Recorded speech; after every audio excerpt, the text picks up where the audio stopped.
فاتح المؤلف الكتاب واصحاب الشروح والحواشي وسائر مشايخنا واساتذتنا بصفة العلوم العقلية مولانا الشيخ حسام رمضان ومولانا الشيخ جمال الفاروق ومولانا الشيخ مصطفى عبد النبي ومولانا الشيخ سالم أبو واسي أستاذ أبي مصطفى الخان أستاذ مفتي سائر مشايخنا رجالا من نساء أحياء وأمواتا وكل من علمنا ولو حرفا أكثر.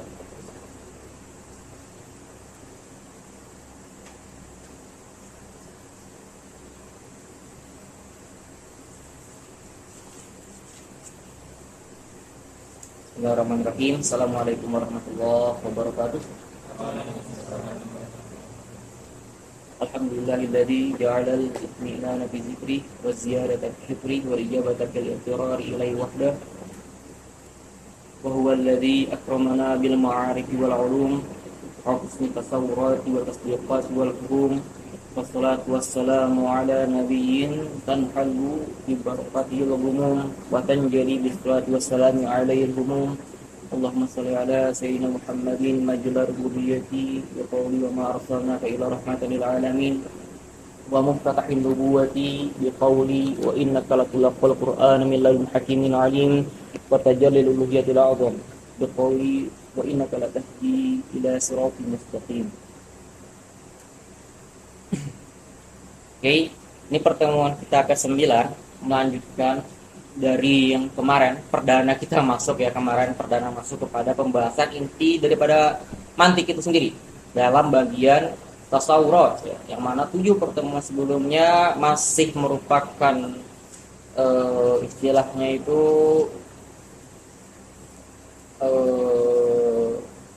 al-mabhas li ghairihi gitu. Minggu kemarin, 2 minggu yang lalu ya, minggu kemarin kita libur. Minggu yang lalu kita sudah masuk kepada dasar-dasar dalam tasawuf ya, berupa pemahaman antum terkait apa itu zati, apa itu arodi ya. Yang mana keduanya ini merupakan apa? Turunan atau spesifikasi daripada pembahasan yang sebelumnya lagi, yaitu kulli. Makanya mabadi utasawwur dinamakan kuliatul khams. Kenapa? Karena dari 5 kuliah ini semuanya kulli ya. Dari namanya udah kuliatul khams gitu. Maka 5 ini al-faslu al-jinsu an-nau'u al-faslu al-ard al-am yang sudah secara ijmali minggu kemarin kita uraikan ya, cukup panjang. Itu semuanya berbentuk kulli atau universal.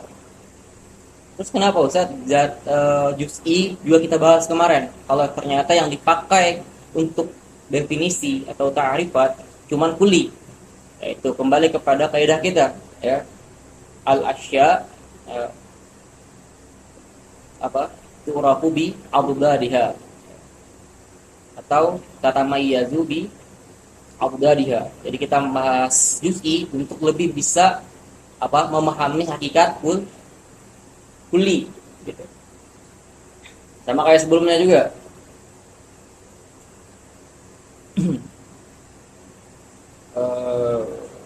Terkait pembahasan al-mufrad sama murakkab, kalau untuk ulang-ulang kembali gitu. Seakan-akan di sana musannif membagi kulli dan juz'i hanya kepada mufrad min zahiril matan, min zahiri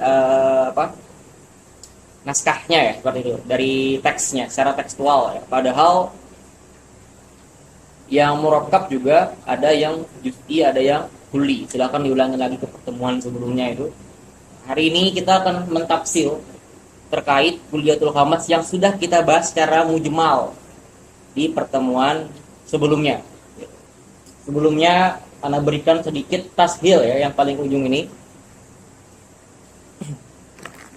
Ini tashil terkait kuliatul khamas. Nah, bilang ini anak astaibu. Ini sangat bikin-bikin karena sebelum mana belum ada yang mengajarkan dengan gambaran atau visual yang seperti ini gitu. Jadi kalau antum menemukan ada kekurangan Ini kan kayaknya ada ikhram nih, kalau antum memberikan visual kayak ini ntar bermasalah, silakan.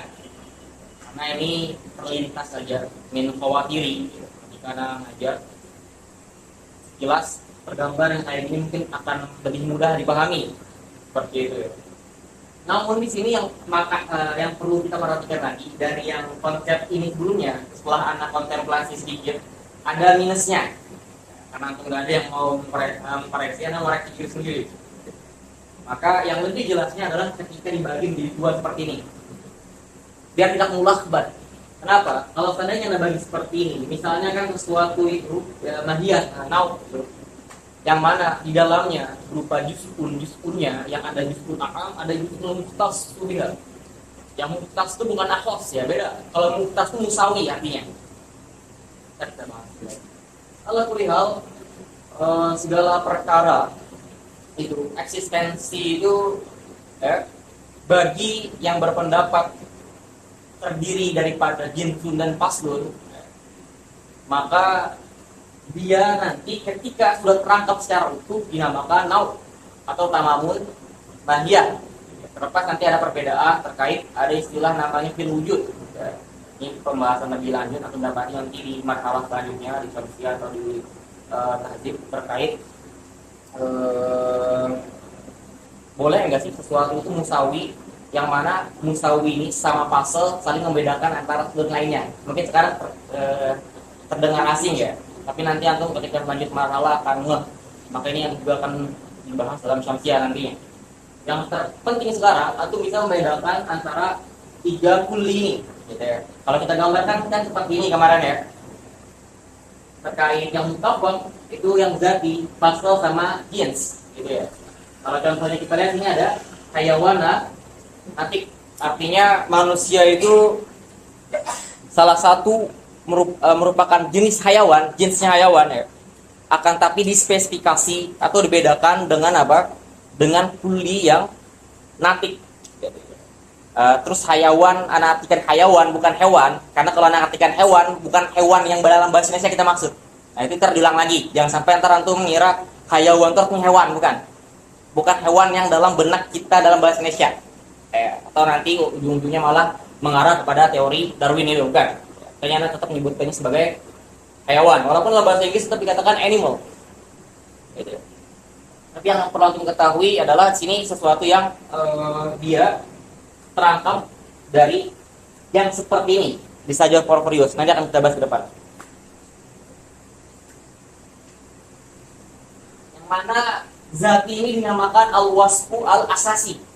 Yang ketika salah satu dari dua juz, kalau dua ya juznya, maka ketika salah satu juznya lau kuqidatil mahiyah. Ini kaidahnya. Ini al-wasfu al-asasi namanya, zatiyun. Lau kuqidatil mahiyah. Insan hayawana natik. Hilang sisi natiknya maka bukan insan. Hilang sisi hayawannya maka bukan insan. Yang arodi namanya al-wasfu as-sanawi. As-sanawi. Ini lau kuqida lam tuqadil mahiyah. Kemarin juga sudah kita bahas ya. Artinya kalau seandainya sifat-sifat arodi ini hilang pada diri manusia, maka tidak menyebabkan dia berubah menjadi sesuatu yang lain. Misalnya kita kasih contoh katibun kemarin, yang dari sisi khosohnya misalnya orang-orang dahulu ada yang nggak sekolah dan dia nggak bisa menulis misalkan. Apakah ketika dia tidak bisa menulis dikatakan bukan manusia? Enggak kan ya? Ada manusia yang nggak bisa menulis, mungkin yang pedalaman yang sekarang mungkin masih ada di pedalaman sana dan kita nggak tahu keberadaannya, mungkin saja belum bisa menulis. Ya. Atau katakan mutanafis, bukan berarti ketika ada manusia yang nggak bernapas, bukan gitu ya cara bacanya ya. Ada manusia yang nggak bernapas, kan seakan-akan kan ini arodi, sesuatu yang boleh hilang, yang mana kalau hilang tidak menyebabkan hilangnya mahiyah. Jadi kalau antum artikan mutanafis nanti itu boleh hilang, artinya ada manusia yang nggak bernapas. Itu bukan manusia lagi. Maksudnya mutanafisnya apa? Sifatnya lebih umum, artinya bukan cuma manusia yang bernapas. Kucing bernapas, ya. Apa hewan-hewan lainnya juga bernapas, seperti itu. Bisa dipahami ya. Maka ketika sudah tamat, makanya disebut tamamul mahiyah, maka disebut sebagai insan. Nah ini anak perjelas seperti ini, anak pisah. Istilahnya anak wadih, taudi ini ya, itu tasdil. Karena kalau sepertinya ada kekurangan. Seakan-akan apa? Nanti ini berada di dalam arot. Jadi seakan-akan ini melingkupi ini, dan itu keliru. Karena harusnya cara membaca ini adalah dibagi menjadi dua gini. Sesuai nisbahnya kepada nau. Ini yang lebih tepatnya setelah koreksi lagi. Maka silakan dibaca dari gambaran seperti ini. Dikatakan juz'uha al-a'am, ya, karena ini merupakan bagian yang lebih umum daripada manusia. Maksudnya ya? Dikatakan juz'uha al-mukhtassu biha, yang khusus untuk manusia, bukan al-akhos ya. Al-mukhtassu biha, atau bahasa lainnya juz'uha al-musawi. Cuman kalau ada tulis dengan istilah musawi, nanti mulai kepada otak antum, makanya sederhanakan bahasa dengan istilah al-mukhtassu biha, dikhususkan untuk manusia, gitu ya. Sama seperti al-kharij, mutanafis. Artinya tidak cuma manusia yang bisa bernafas, ya. Yang mana mutanafisnya al-kharijnya ini sifatnya am. Nah, sedangkan yang ini katif, dia emang boleh ada nggak di manusia, akan tetapi sebenarnya kalaupun ada cuma adanya di manusia. Semoga bahas ini mudah dipahami, ya. Dengan melihat visual yang sudah Anda gambarkan seperti ini. Ini mungkin sedikit koreksi dari pertemuan sebelumnya ya. Kekurangan yang Anda temukan daripada visual yang Anda gambarkan ini. Itu murojaah kita untuk pertemuan sebelumnya. Mungkin biar lebih sederhana. Nah, di sini yang mutlak itu zati sama arodi ya. Pasti falso itu nggak ada khilaf sana. Falso pasti zati. Jins pasti zati. Pun khoskob pasti arodi. Al-arod al-am pasti arodi. Nah, yang mukhtalaf, ini sudah kita bahas panjang lebar juga kemarin ya. Khilafnya kenapa dari segi definisinya ya.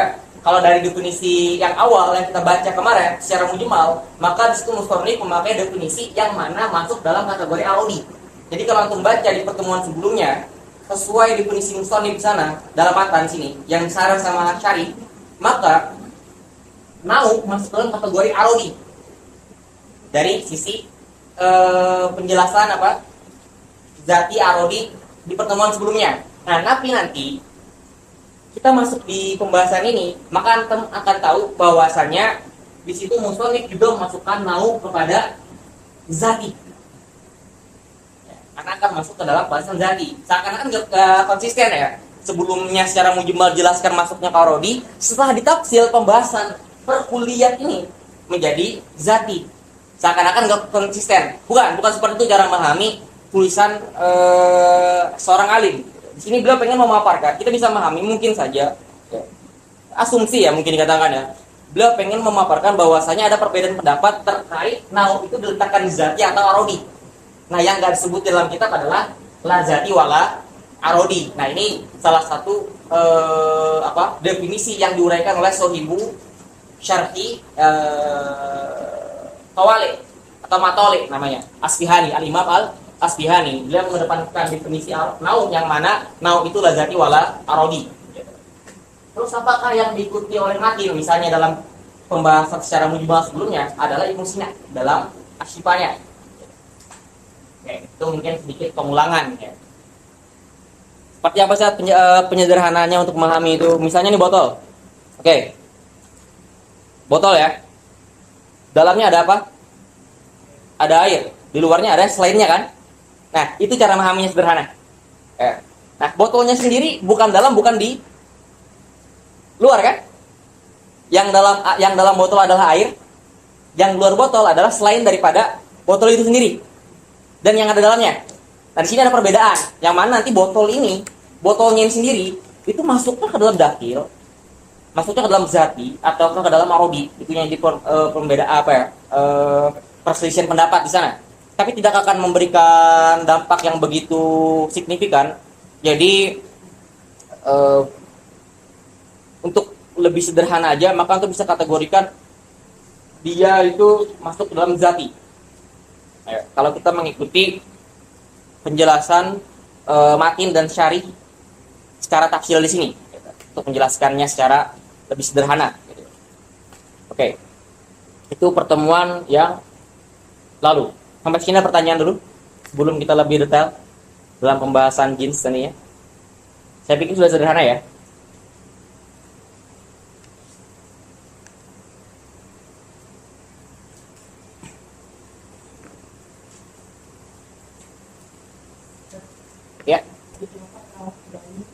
justru al-muqtasiyah itu kenapa nggak al-akhos? Nah, kalau al-akhos gini, kan jangan memperhatikan nanti. Nah, nanti antum akan kembali ke sini ujungnya. Karena akan menjelaskan lagi lebih lanjut ketika sudah masuk dalam pembahasan sejarah para penduduk ini, gitu. Karena pada akhirnya nanti itu setara dengan insan, bukan lebih khusus. Gitu. Jadi kalau seandainya lebih khusus, seakan-akan ada jenis manusia lain. Nanti manusia sifatnya udah bukan mutawati lagi. Atau masih ingat pembahasan sebelumnya? Ada yang mutawati, ada musyakik. Ada nggak manusia yang lebih manusia daripada manusia? Nggak ada ya. Nah karena itu, kalau seandainya dibilang ada yang nanti akhos, seakan-akan ada manusia yang mungkin lebih daripada manusia yang lain. Sederhananya gambar ya. Gitu ya. Jadi jangan sampai anda mengira al-muqtas biha itu sama dengan al-akhos, bukan. Maksudnya al-musawi.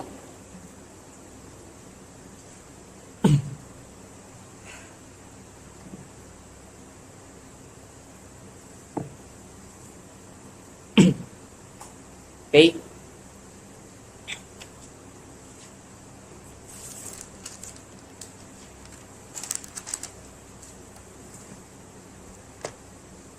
Bismillahirrahmanirrahim. Qala rahimahullah nafa'anallahu bihi wa bi ulumi fid dharaini amin. Summa akhadha fi bayanil kulliyatil khams. Artinya di sini memulai untuk apa? Menjelaskan kulliyatul khams lebih terperinci. Ya, karena sebelumnya hanya sebagai apa? Secara global saja, gitu ya.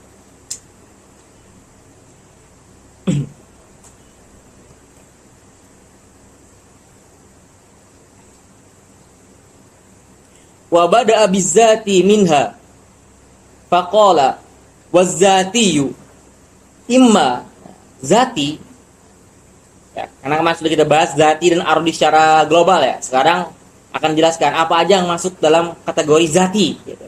Ya secara spesifik lagi. Wazzatiyu imma maqulun fi jawab bima huwa bihasabi syarikati al-mahdoh. Perhatikan kata makulun. Makulun itu bisa diartikan dua makna. Pertama, antum artikan sebagai mahmulun. Artinya ini dibawa atau dihukumkan. Ya. Antum tahu ada maudhu' mahmul ya, walaupun belum masuk dalam tasdiqat ya. Maksudnya diberikan predikat. Kalau antum bagus bahasa Indonesianya, insyaallah antum nggak bakal aneh dengan istilah predikat sama subjek ya gitu ya. Kita memberikan predikat kepada subjek. A itu ini, B itu itu. Nah, ini itu namanya predikat. Memberikan penghukuman kepada A dan kepada B. Itu sederhananya makulun, mahmulun, atau bahasa sederhananya bagi anak-anak nahwu itu dia dijadikan khobar. Ya, dijadikan khobar terhadap apanya. Ya, misalnya air ini putih. Berarti putih sebagai predikat. Nah, ini mahmul. Maksudnya kita menghukumkan putih kepada air ini. Ya, putih tentu bukan putih warna putih itu ya maksudnya ya. Maksudnya apa bening ya. Gitu ya. Bisa dipahami ya, mahmul itu ya. Itu makna pertama. Atau yang kedua diartikan sebagai al-mutalaffazu bihi fi jawabi su'ali. Jadi sesuatu yang dilafazkan untuk menjawab pertanyaan. Namanya dikatakan makulun. Karena nanti ada beberapa pertanyaan yang mana jawabannya menggunakan yang akan kita bahas nanti ini. Makanya dikatakan makulun. Gitu. Terlebih jelasnya ke depan. Fi jawabi ma huwa. Nah, ini dilafazkan untuk apa? Untuk menjawab pertanyaan apa? Fi jawabi ma huwa. Pertanyaan yang ma huwa. Apa itu? Gitu ya. Sederhananya gitu ya, ma huwa. Bihasabi asyarikati al-mahdhati. Berdasarkan apa? Syarikah, kesamaan al-mahdhah dari sudut pandang yang sama saja. Gitu. Misalnya gini, sebelum masuk ke dalam teks ya. Di depan anaknya ada apa ya? Ada kitab. Oke. Okay? Ada ini namanya apa? Kertas portofolio ya. Ada pen, ada spidol ya. Ada buku tulis dan lain-lain ya gitu, ada penghapus gitu ya. Misalnya pertanyaannya kayak gini, satu pertanyaan. Apa ini? Kira-kira tuh mau jawabnya apa? Coba dari Banin dulu. Jangan tuh pakai. Oke, misalnya Ana tanya ke antum. Di depan Ana ini ya, tadi ada apa aja? Ada banyak ya. Apa ini? Kira-kira jawabnya gimana? Barang-barang. Ini semuanya barang ini. Ya, apa kira-kira? Karena tadi sebutin beberapa hal kan. Kira-kira untuk menjawab pertanyaan, satu pertanyaan dengan satu jawaban, untuk mengcover semuanya dengan jawaban apa? Alat tulis, tamam. Baik. Jadi ketika ada banyak peralatan di sini, oke? Ketika ditanya satu pertanyaan, maka otomatis akan menjawab juga dengan satu pertanyaan, oke? Dan pastinya satu jawaban itu harus mengcover satu pertanyaan itu. Yang mana pertanyaannya ini apa? Artinya ini semua ini apa? Artinya jawabannya harus mengcover semua yang ada di sini. Maka apa yang tadi Pak Ci lakukan? Mencari sisi kesamaannya. Betul nggak Pak Ci? Yang antum ketika menjawab ini alat tulis, yang dicari apa? Sisi kesamaan dari apa yang Anda sebutkan. Yaitu apa? Alat tulis. Nah, itu namanya bihasabi asyarikah al-mahbub. Dari sudut pandang yang sama. Berbeda lagi kalau seandainya anak tanya, Banat siapa lagi? Kalau habis, siapa yang mau tanya ya? Yang awalnya lihat ke sini langsung tiba-tiba nunduk semua. Gak ada yang mau ditanya. Kalau Barin, kalau apa lagi? Semuanya langsung melihat. Karena kalau itu ya, sikis Banin Banat ya. Karena anak perhatikan itu. Ketika anak bilang Banin, langsung semuanya lihat sini semuanya. Yang awalnya gini langsung. Karena takut kalau seandainya nggak lihat ditanya. Gitu nggak mikirnya? Barat nggak gitu cuy. Tadi semuanya lihat ke sini, tiba-tiba Barat langsung semuanya nunduk. Salah satu keunikan lah ya, kayak nggak mau ditanya gitu ya. Banat, siapa yang mau aja lah, angkat tangan. Ditanya satu. Enggak yang sulit. Pertanyaan-pertanyaan itu simple. Kadang-kadang. Nggak ada yang mau ditanya ini. Nah ini, paling ujung aja. Ujung-ujung. Kira-kira kalau anak tanya, ini apa? Apa? Pen. Ya, atau pulpen ya, atau ballpoint. Depannya, ini apa? Oke, sampingnya. Ini apa? Buku, kitab ya. Depannya. Ini apa? Penghapus. Yang antum jawab tadi spesifik gak? Benar? Nah, itu namanya naun. Oke. Nah, tadi yang dijawab dengan oleh Paki tadi yang mengcover semuanya namanya jin. Itu sederhananya seperti itu ya. Maka di sini dikatakan wazati imma, ada kalanya jika zati itu bentuknya makulun fi jawabi ma huwa, apa ini gitu dia. Biasa bisyarikatul mahdhah, yang mana syarikahnya ini mengcover ya, samaan, mengcover semuanya itu ya. Nah, itu nanti dikatakan apa? Al-jinsu. Karena sini disebutkan dulu contohnya nih, kal hayawan binisbah ila anwa'ihi. Contohnya hayawan. Karena hayawan ada banyak ya kan ya. Sama kayak tadi alat tulis, sama gitu ya. Hayawan juga ada sapi, ada kucing, ada. Kalau hayawan binisbah ila anwa'ihi, apa anwa'nya hayawan? Nahwa al-insan wal faros. Oke? Okay? Wa huwa al-jinsu. Li'annahu iza su'ila 'anil insan wal faros bima huwa. Jadi misalnya ketika kita tanyakan apa itu manusia dan kuda, sama kan kayak pertanyaan anak pagi tadi, apa ini semua gitu. Atau misalnya apa itu pulpen, penghapus buku. Jawabannya sama, alat tulis. Sama kayak pertanyaan apa itu manusia dan kuda. Yang jadi apa? Jawabannya persamaannya. Sisi hayawan. Li'annahu idza su'ila 'anil insan wal faras bima huwa au bima huma ya. Kanal hayawan jawaban an huma. Maka jawabnya adalah mencari yang mustarok. di antara yang ditanyakan tadi, gitu ya. Gampang kan? Sampai sini gampang lu ya.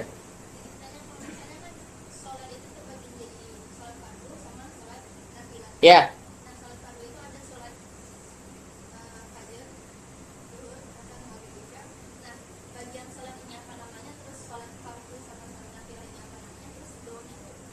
Oke. Ntar kedepannya akan lebih jelas ya. Nanti now ada beberapa lagi untuk pertanyaan bagus tadi. Sama nanti kalau antum nanya kopi Arabica ada yang Robusta, ada yang Excelsa misalnya. Yang Robusta di bawahnya ada lagi yang gini ya. Yang kayak gini misalnya apa nih? Ini one shot nih yang dibikin Yusuf nih. Gitu ya. Ntar akan terjawab sendiri ya. Ntar akan jawab setelah nanti saya menjawabin semua ya. Gitu. Untuk sekarang sholat misalnya dikatakan sebagai jins. Oke, yang di bawahnya sebagai now-nya tadi. Nah, now-nya nanti itu terbagi lagi ada namanya an-nau asyaksi, ada namanya an-nau apa ya? Ntar anak cek lagi ya. Di depan sini ntar ada pembahasan itu di syiahnya. Oke.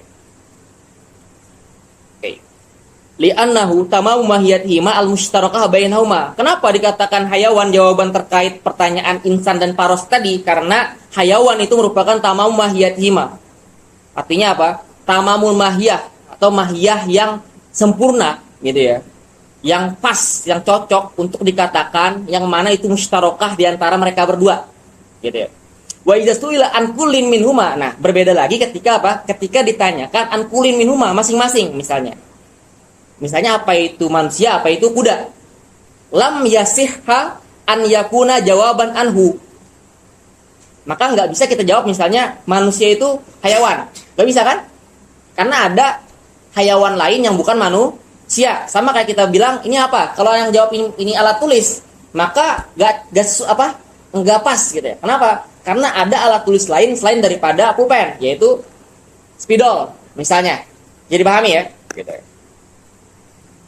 Li'annahu laisa tamamahiyati. Karena apa? Karena hewan ketika dikatakan atau diberikan sebagai jawaban terkait pertanyaan apa itu manusia, maka itu bukan menjadi tamamul mahiyahnya insan.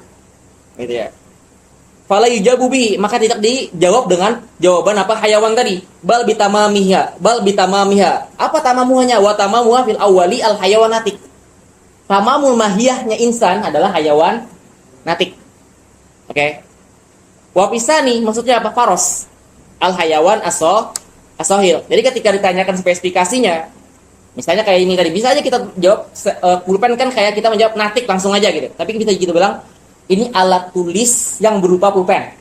Mungkin seperti itu cara mengkiaskannya. Gampang kan sampai sini masih? Nice. Oke. Wal mas'ulu anhu bima munhasirun fi arba'ah. Nah, ini perhatikan yang anak tuliskan lagi paling atas. Al mas'ulu anhu.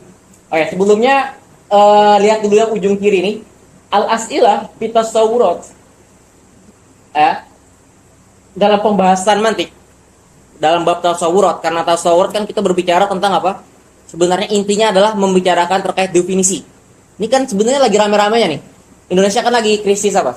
Krisis epistemologi sama krisis terminologi. Yang lagi rame tuh.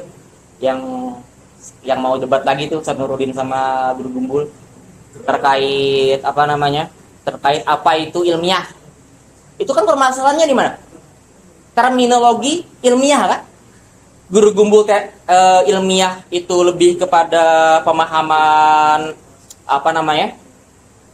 empiris, artinya berupa panca indera, bisa tangkap panca indera. Sedangkan kita Islam sendiri sebenarnya bagi kita yang namanya ilmiah itu ada 3 macam unsur gitu ya.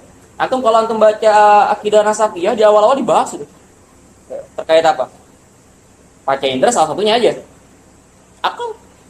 Bahkan itu yang paling tepat lagi, yang paling bisa mendobit gitu, akal. Dan terakhir adalah khobar mutawatir gitu. Jadi di situ memang di sini untuk hal ini ana enggak setuju sama Guru Gumbul, walaupun di beberapa hal lain ana ada setujunya, tapi untuk ini beneran enggak setuju gitu. Karena di sini jelas dia terlihat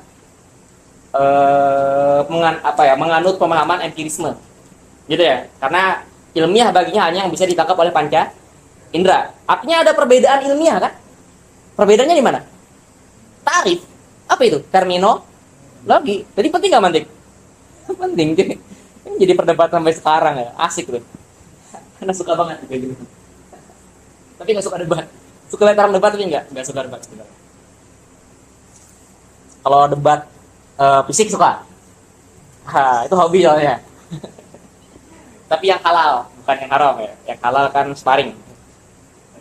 Jadi dalam nanti tarifat itu cuma 2 pertanyaan ini aja, munhasir atas 2 ini aja, istilahnya ya, 2 pertanyaan, yaitu apa itu dan Aisya'in huwa. Apa yang membedakan dia dan yang lainnya?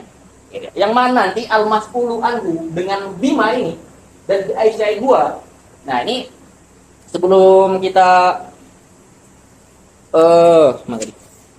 sebelum kita ke buku, sekarang fokus dulu papan tulis karena memiliki taksim yang berbeda. Ini anak ngikutin taksimnya Syekh Husam yang menurut anak akan lebih oke dan lebih enak untuk diingat ya. Sekarang fokus saja ke sini dulu. Al-mas'ulu anhu, ya. Sesuatu yang dipertanyakan itu ya dengan ada yang dia itu ghairu muta'addid, sesuatu tersebut tidak berbilang atau dia berbilang. Yang tidak berbilang antara juz'iyun wahidun atau kulliyun wahidun. Dia satu dan juz'i. Apa itu juz'i sudah panjang lebar kita bahas sebelumnya kan. Apa itu kuli juga sudah kita bahas lebar kemarin. Nah kalau sananya ghairu muta'addid ya pasti wahid ya. Wahidun juz'iyun atau juz'iyun wahidun, kulliyun wahidun. Misalnya apa? Juz'iyun wahidun. Apa contohnya juz'i? Contoh-contoh juz'i. Masih ingat yang kemarin? Siapa nih yang tanya dulu? Banin. Nah, kan langsung lihat semua kan? Yang paling depan nih si Taufik. Contoh juz'i apa? Cadir nggak kemarin? Ini parah nih kalau nggak nih. Kalau nggak bawa nih. Insan sebagai kuli. Maka juz'inya apa?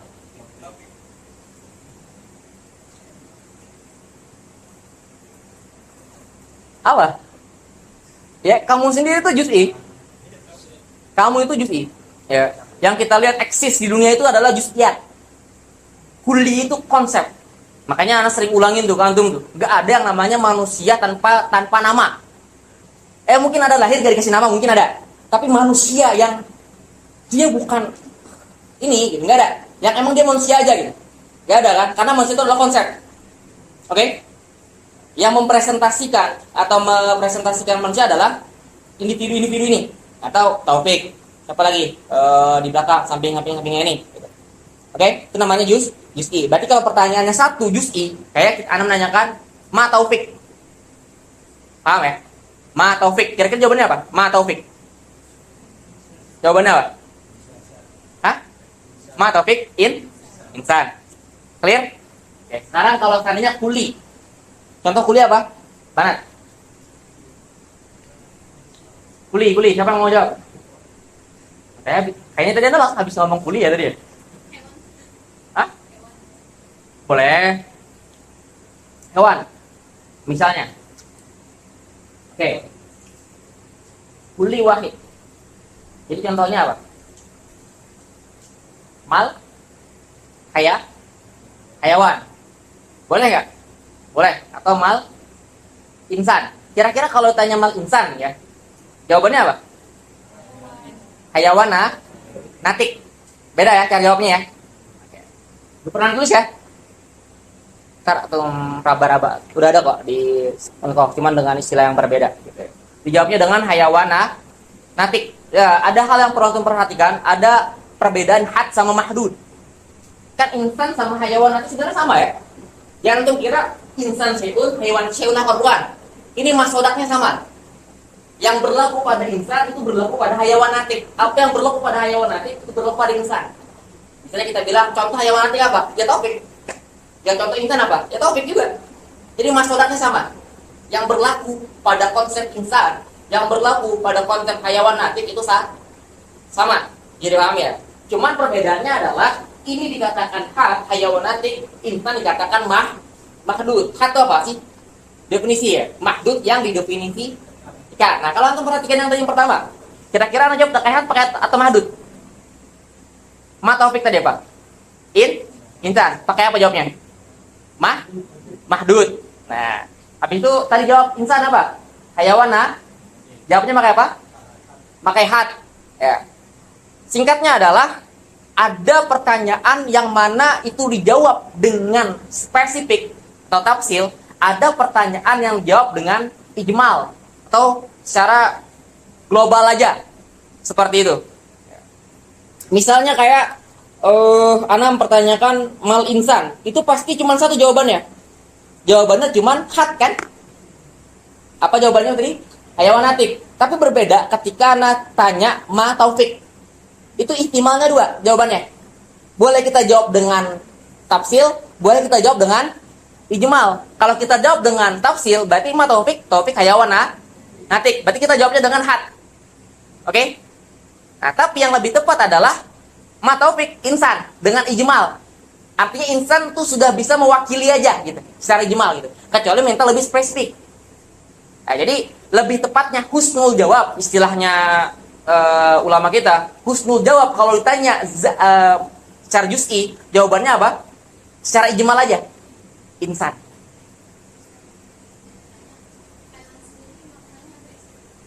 Oh, hayawan sendiri. Gak hadir ya sebelumnya. Jadi, Anda ulang sedikit ya. Hayawan itu jangan antum artikan hewan-hewan kita tuh termasuk dalam satu nenek moyang yang sama ya. Misalnya ada hewan segala macam.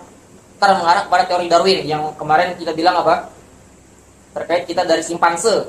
Misalnya gitu kan ya. Walaupun sebenarnya itu fitnah terkejam para ulama gitu. Yaitu kita selama ini mengira yang membuat konsep manusia dari kera itu Darwin kan? Itu sebenarnya fitnah orang-orang sejaman dengan dia. Darwin sendiri gak pernah mengatakan itu. Adapun yang antum lihat di gambar-gambar biologi antum yang SD dulu ya, pasti belajar ya sedikit ya. Terkait ada gambar-gambar dikit gitu ya. Dari kera yang bungkuk, tiba-tiba membesar. Itu bukan evolusi namanya sebenarnya. Itu gambar itu untuk mempresentasikan apa? Taksonomi namanya. Bentuk tubuh. Bukan evolusi. Nah, ini sebenarnya adalah sesuatu yang diselewengkan atau fitnahan ilmuwan lain kepada Darwin. Jadi sebenarnya kita pun berdosa karena mengatakan mungkin ya ini kata Darwin ya, karena Darwin sendiri nggak pernah mengatakan manusia dari kera. Tapi untuk kita mempermudah kita sebut teori Darwin karena ini benar-benar kita terkejam sehingga di otak kita langsung teori Darwin dari kera gitu kan ya. Makanya dibilang ini tidak terkejam gitu ya. Nah jadi sebenarnya hayawan definisi yang kita pahami itu adalah jati yang dari mana? Kan jauhar ya.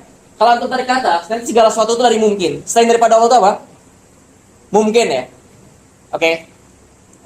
Habis dari mungkin, ada yang maujud, ada yang ma'dum. Artinya apa? Ada yang mungkinul wujud. Nah, yang mungkinul wujud nanti ada jauhar, ada arad. Nah, yang jauhar nanti lebih spesifik ke madi, material, kenami, animal, hassas, sensitif. Jadi yang kita maknai dari hayawan itu adalah sesuatu yang mana dia memiliki material, yang mana dia memiliki animate, bisa berkembang, dan dia itu memiliki sense, memiliki indera. Jadi gitu cara memahami hayawan, bukan hewan aja. Walaupun sebenarnya bisa aja kita katakan hewan, cuman kesannya mengarah kepada teori itu. Agak panjang nggak? Jangan enggak ya? Kalau bilang makhluk hidup bisa.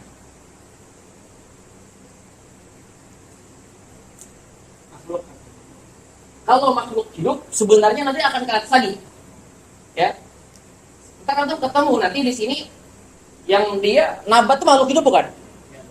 Artinya kurang tepat ya, karena dia nggak mengcover ini nantinya. Oke, jadi cari aja lah sendiri gitu. Makanya sulit, anak pun nggak tahu. Orang barat aja mengartikan hayawan itu animal, rational animal bahasa Inggrisnya. Oke, aman ya tadi ya. Ini semua tadi ya jelasin. Oh sampai sini ya Mas ya. Kelimu tadi tuh ya. Habis itu muta'addid. Kalau tadi satu sekarang kita banyak nih. Juz'iyat muta'addidah. Artinya dia sama. Ya, satu konsep tapi beda individunya. Juz'iyat muta'addidah. Jadi gini cara pertanyaannya.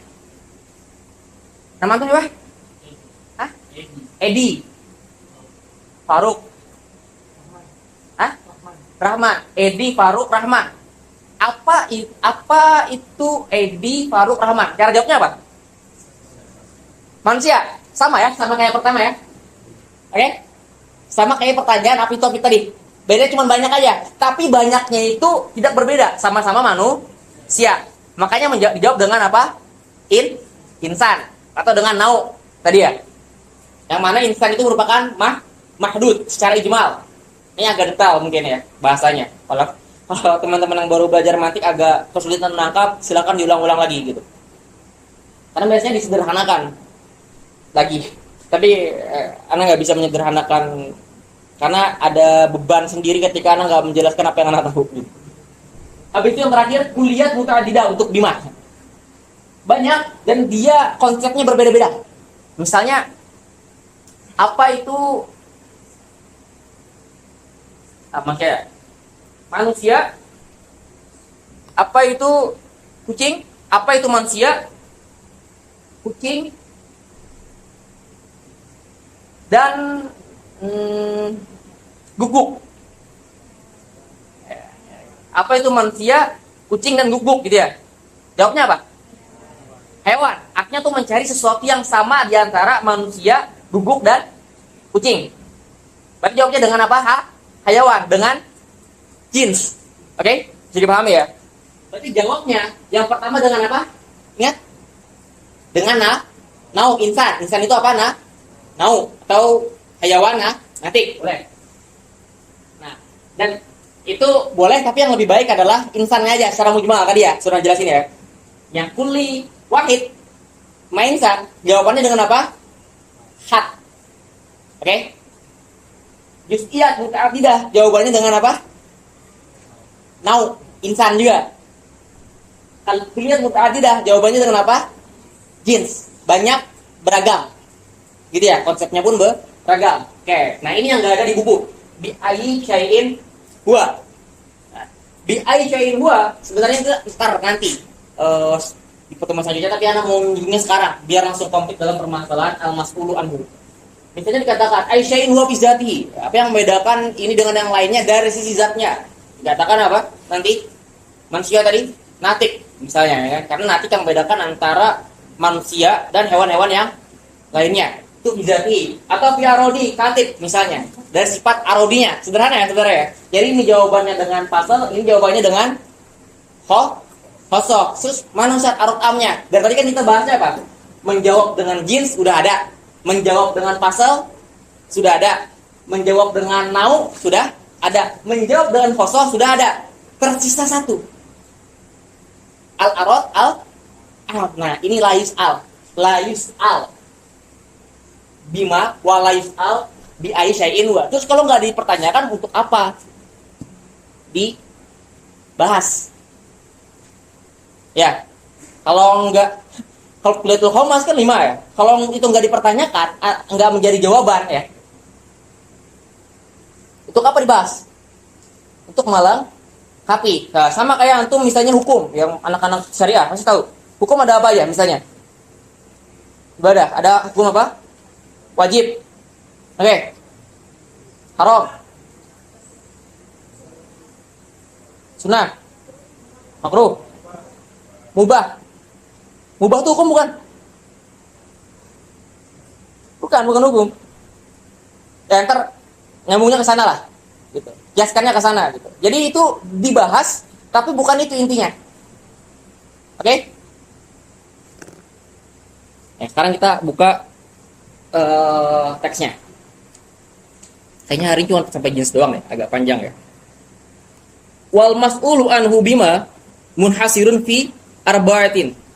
Al-awwal fi wahidin kulliyin. Nah, kalau yang satu di sini berarti yang dua di sini ya. Kulliyun wahidun itu ya. Nahu mal insan tadi. Jawabannya apa? Hayawan, natik. Jawabnya dengan hat gitu ya. Udah bisa membedakan hat sama mahdud kan ya? Udah menjelaskan juga tadi. Kedua, wasani. Wa wahidun juz'iyun. Wa wahidin juz'iyyin. Nahu ma zaidun. Jawabannya apa? Insan. Asalis wa kasirin mutamassilil haqiqati. Nahu ma zaidun wa amrun wa bakrun insan. 2 dan 3 sama ya jawabannya ya. Sama-sama insan tadi ya sudah kita bahas.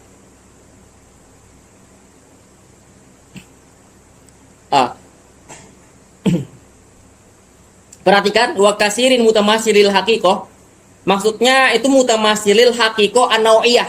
Antum bisa kasih situ koid tambahan mutamasilil haqiqah an-nau'iyah. Untuk ihtiros dari mana asyaksiyah. Karena ada mutamasilil haqiqah asyaksiyah. Jadi gini maksudnya. Mutamasilil haqiqah itu bukan berarti Zaidun, Amrun, Bakar itu sama. Beda orang kan? Tapi mereka mutamasilil haqiqah an-nau, ya naunya sama. Nah, kalau bilang mutamasil haqiqah syaksiyah salah. Karena syaksunnya Zaidun beda dengan syaksunnya Amrun, juga beda dengan syaksunnya Bakrun. Jadi pahami ya? Itu poin penting itu. Warabi' wa kasirin mukhtalifiha nahu mal insan wal faras wasyah. Jawabannya apa? Hewan. Easy kan? Wal jawab anil arba'ah munhasirun fi salasati ajwibatin. Jawabannya cuma 3 dari 4 pertanyaan itu. Listiraqis tsani wasalis fi jawabin wahidin. Apa tadi? Nomor 2 dan 3 jawabannya 1, yaitu apa? Insan. Yang pertama jawabannya dengan al-had. 2 dan 3 jawabannya dengan apa? Insan dengan apa? Boleh dikatakan mahdud tapi lebih spesifik. Now. 4. Jawabannya apa? Dengan apa? Dengan jins. Yang nggak dibahas yang ini tadi ya. Yang jawabannya dengan pasal dan jawabannya dengan khosoh tadi. Ntar itu di pertemuan selanjutnya salah kita bahas. Oke.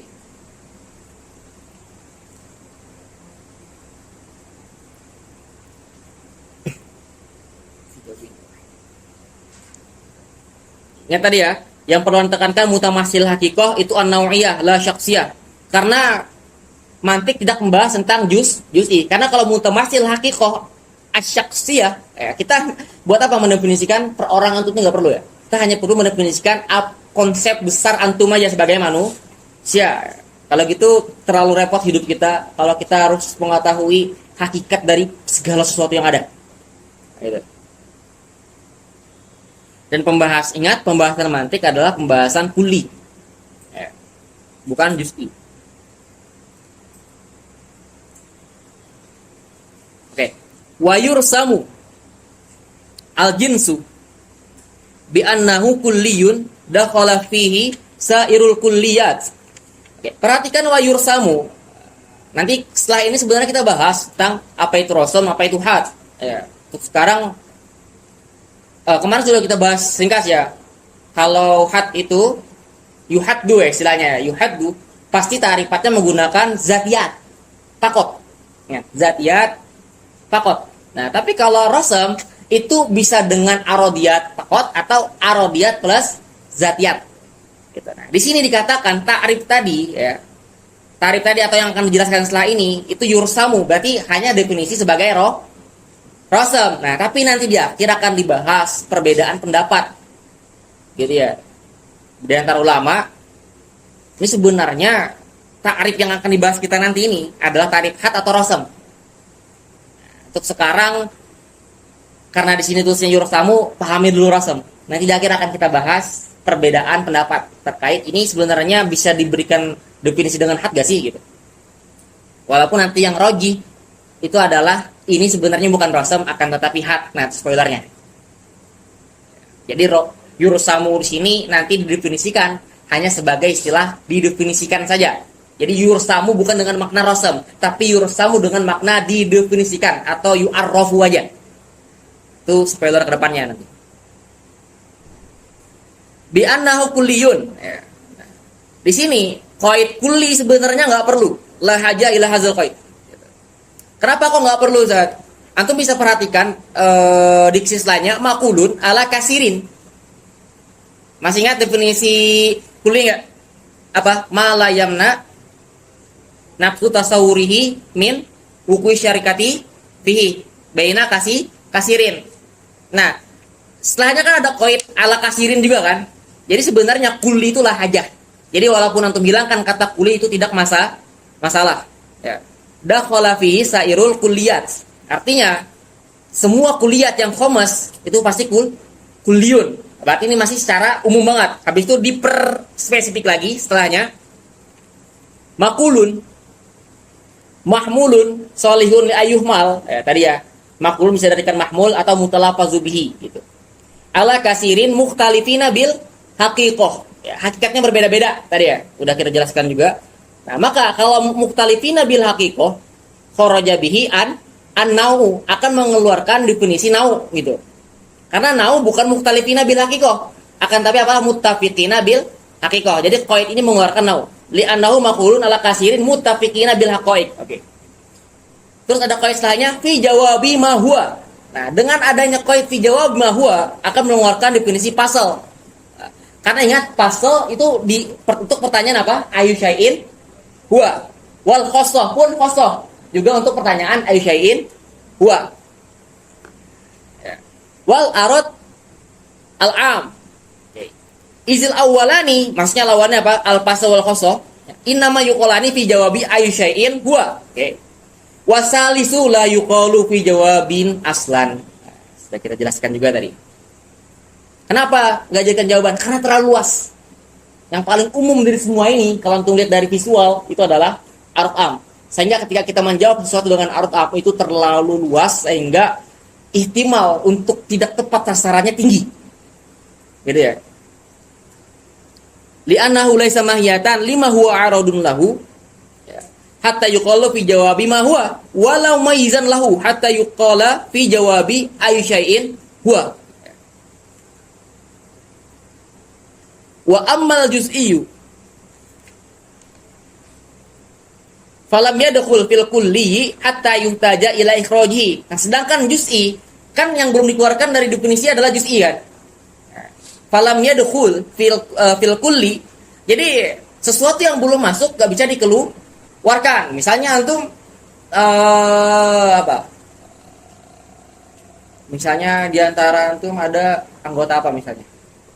Tapi ikut apa? Komunitas apa sini? Hah? Selain bahasa ada gak? Gak ada ya? Misalnya Anda mengeluarkan taufik daripada tapak suci karena dewan pelatih kan? Kira-kira logis gak? Gak logis. Karena si taufik bukan anggota tapak suci. Karena dia bukan anggota tapak suci, maka apa yang perlu dikeluarkan? Karena mengeluarkan itu adalah setelah dia masuk. Kalau sudah masuk baru bisa dikeluarkan. Nah, juz'i dari awal memang sudah nggak masuk dalam kategori yang akan dibahas. Makanya dikatakan falam yadkhul fil kulli hatta yuhtaja ila ikhraji. Juz'i itu tidak masuk dalam keterangan kulli sehingga dibutuhkan untuk mengeluarkannya. Sama kayak tadi ya, kiasannya ya. Ini bukan anggota tapak suci, buat apa dikeluarkan? Karena belum masuk, kecuali si taufik sudah menjadi anggota tapak suci, salah, perhatian dan lain sebagainya, anak keluarkan. Baru bisa sah kita keluarkan. Jadi paham ya? Bimakulin ala kasirin falam yadkhul fil kulli hatta yuhtaja ila ikhraji bimakulin ala kasirina kama zamahu jamaah. Jadi ada beberapa kelompok yang beranggapan bahwasanya perlu mengikhraj juz'i. Artinya ada pembahasan terkait bagaimana mengikhraj juz'i daripada kulli. Tahu kenapa? Gara-gara ada beberapa definisi yang nggak memakai kulli. Oke, jadi dia langsung apa? Langsung makulun aja.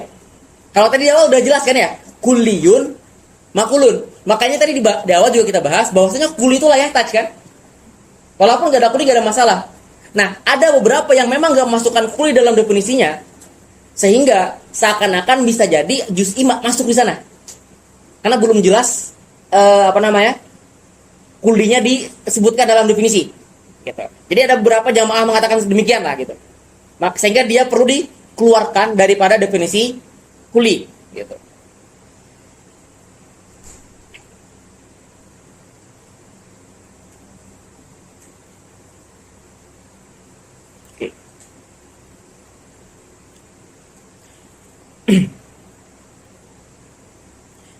Oke. Wal jinsu arba'atu aqsamin. Oke, kita istirahat dulu 5 menit ya. Silakan kalau ada yang bertanya. Sampai sini masih gampang kan? Yang kesulitan ada nggak? Angkatan nggak ada yang kesulitan? Yang baru pertama kali belajar mantik mungkin agak sulit. Bagi teman-teman yang sudah pernah belajar daurah-daurah di mana-mana, insya Allah mudah.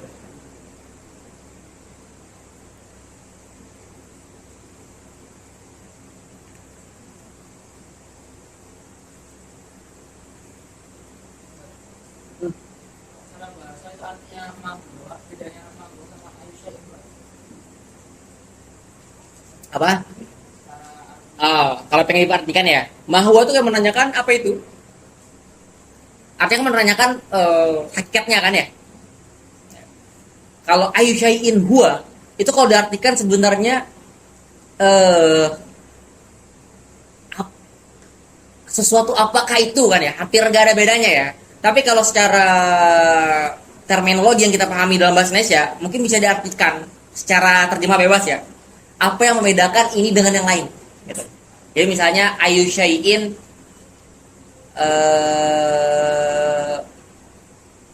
yumayyizu al-insan fi zatihi gitu. Apa yang membedakan manusia dari sisi zatnya dengan yang lainnya gitu. Jadi seperti itu kalau diterjemahkan secara bebas ayu syai'in.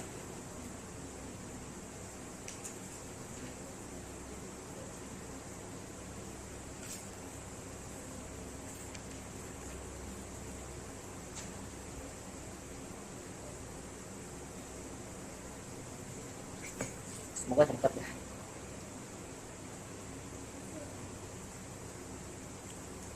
Kalau ada yang nggak jelas silakan langsung tanya ya.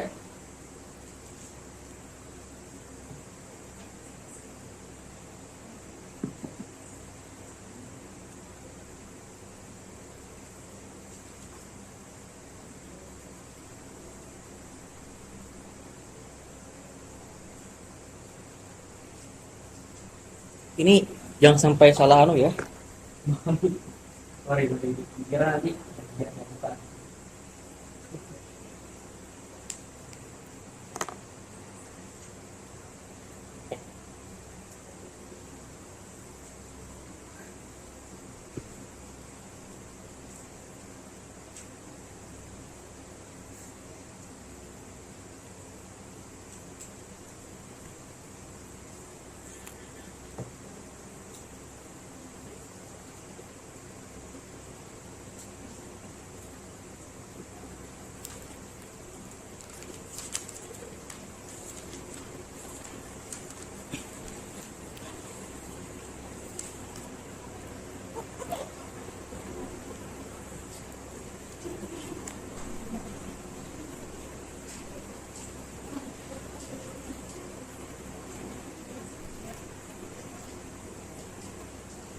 Oke, sudah ya. Oke, sekarang perhatikan. Oh ini the tree of for free atau Syajaro for use. Oke. Di sini sebenarnya ini representasi visual dari yang ini. Nanti. Ya, untuk memahami ini lebih baik, yang zati ini memahami ini lebih baik, maka perhatikan yang bagian ini secara umum. Jadi ini kalau tarik ke atas ya, nah ini pembahasan mantik, jadi ujungnya kita bahas cuma jauhar aja. Tapi kalau kita pengen tarik ke atas, ada istilah al-mudrokat az-zihniyah, sesuatu yang dapat diketahui, atau sesuatu yang ada yang sifatnya wajib, ya, ada yang sifatnya mustahil, ya, ada yang sifatnya mungkin. Yang mana nanti yang mungkin ini itu ada yang jauhar, ada yang yang mungkin, ada yang maujud, ada yang ma'dum. Perhatikan, al-mudrokat az-zihniyah, sesuatu yang bisa kita ketahui gitu ya. Ada yang sifatnya wajib, ada yang mustahil, lawan wajib, atau mungkin. Bisa ada dan bisa tidak ada. Nah, yang mungkin ini ada yang maujud, ada yang ma'dum. Ya, karena tadi karena bisa ada, bisa tidak ada. Nah, yang maujud atau istilahnya mungkinul wujud. Nah, mungkinul wujud itu ditarik ke sini nanti. Berupa jauhar. Yang mana mungkinul wujud tarik ke sini lagi nanti ada namanya arad. gitu ya. Nah, lebih jelasnya pembahasan ini nanti itu kita bahas dalam makulat. Itu pernah dengar makulat Asyra ya? Makulat Asyra itu sebenarnya satunya itu Johar, sembilannya itu arotnya. Ya, itu bagi para sifat nantinya. Karena nanti dalam mazhab mutakallimin dari 10 itu cuma 3 yang mutabar. Aina, sama satunya apa? Sama kaif.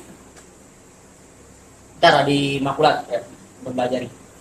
Sekarang langsung ke jauhar. Jauhar ini pasti kalau kita artikan substansi ya. Substansi atau substance terbagi menjadi madi dan ghairu madi. Apa sih madi itu? Material. Ghairu madi immaterial. Itu bahasa Inggrisnya mungkin ya. Kalau untuk pengen bahasa Indonesia kan mungkin bahasa Indonesia aja lebih mudah gimana ya. Sifatnya materi gitu ya. Nah, yang sifatnya agak materi gimana sih? Nah, al-asya tatamaya itu biar ada dia di sini dipakai. Misalnya apa? An-nafsu. Itu kan ghairu madi ya. Atau bisa melihat kena an-nafsu. Nafsu itu apa sih? Kalau bahasa Inggrisnya soul. Atau al-aqlu. Nanti ya dalam dunia apa? Makulat nanti antum akan belajar ada istilah abstraksi yang mana meliputi intelek dan soul. Yang mana itu mesti sesuatu yang nggak bisa kita lihat. Akal bisa ngambil akal kita sendiri, nggak bisa. Jiwa bisa ngambil jiwa kita sendiri, nggak bisa ya. Maka dia ghairu mati. Dia tidak berbentuk material atau immaterial. Nah, material atau dalam bahasa kalau antum mungkin sangat jarang menemukan istilah madi dalam buku-buku turos yang antum kaji sekarang juga. Antum akan temukan ini kita di buku-buku muasir. Karena di turos biasanya disebut dengan istilah al-jismu al-mutlak. Dari madi terbagi lagi. Ada yang nami, ada yang ghairu nami. Animate sama inanimate. Inanimate sama animate. Animate apa maksudnya? Berkembang. Ya. Sesuatu yang tumbuh. Sesuatu yang tidak tumbuh. Apa contohnya? Jamat. Benda mati bisa tumbuh nggak? Nggak bisa. Bisa tumbuh bisa terbayang ya. Dari yang bisa tumbuh, istilah ini apa? Al-jismu anami. Nanti akan temukan di buku kita dengan istilah yang warna hitam ini. Al-jismu al-mutlaq, al-jismu anami. Atau kalau sebut al-jismu doang, yang mana kira-kira? Ya, berarti yang ini. Al-jismu al-mutlaq. Nah, dari yang nami yang bisa berkembang, bisa tumbuh. Ada yang hassas, sensitif. Ada yang ghairu hassas. Apa berarti? Contoh an-nabat. Tapi nanti di depannya akan kita bahas yang lain bahwasanya nanti ada nabatnya yang memiliki his juga. Putri malu. Langsung dia langsung aja. Ya ya.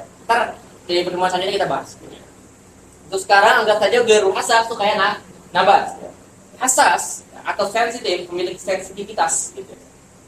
Dalam bahasanya ini dinamakan apa? Berarti mahdud. Kayak tadi ya. Ini mahdud, gitu ya. Ini mahdud. Masih ingat ya tadi ya? Mahdud apa artinya?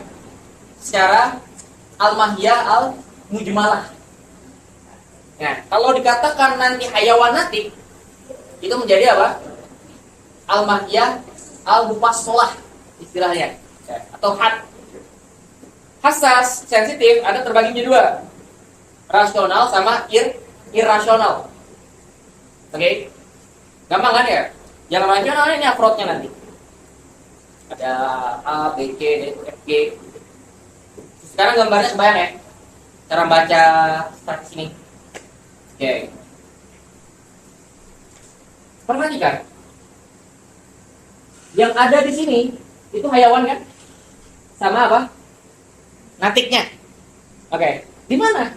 Mutanafis sama katib. Di mana mutanafis sama katib?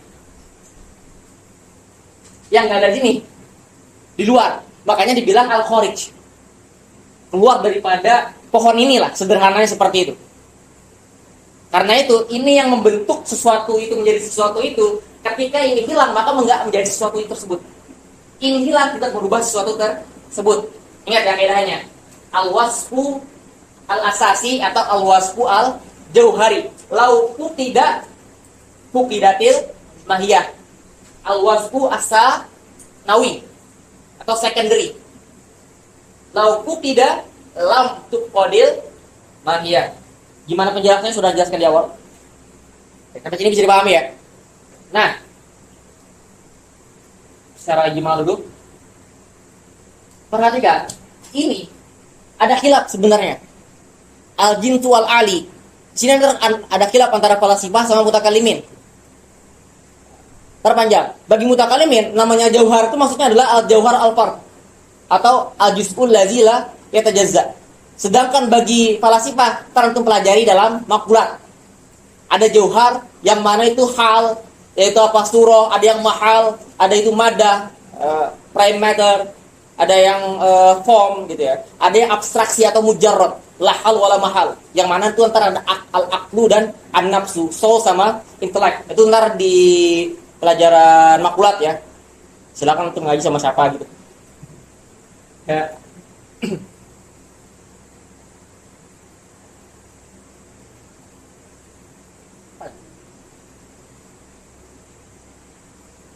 Oh ya, jauhar ini ya. Sedangkan mutakallimin